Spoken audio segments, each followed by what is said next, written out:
暴风圈扩40公里，泥沙加速长大。中台28日海警外围先撒雨，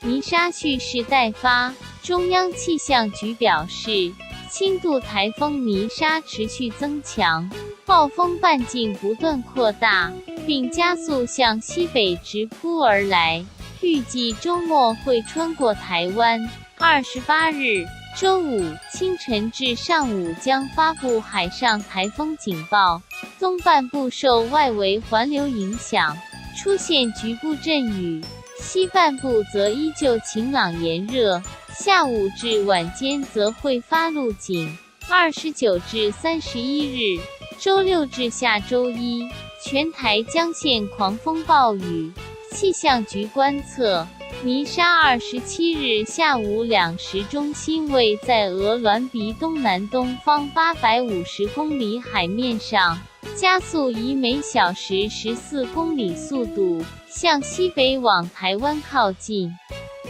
中心最大风速每秒25公尺，相当于10级风。7级暴风半径也从80公里扩大至120公里，预计泥沙深夜到上午就会增强为中度台风。29日接近时以中台之姿登陆花东，一路穿越中台湾，随著泥沙步步逼近。气象局预估，28日清晨至上午就会发布海上警报，下午至晚上就会发布陆上警报，而29日、31日将是影响台湾最剧烈的时候，全台风雨都很大，提醒民众做好防台措施。受台风外围环流影响，28日东半部地区首当其冲，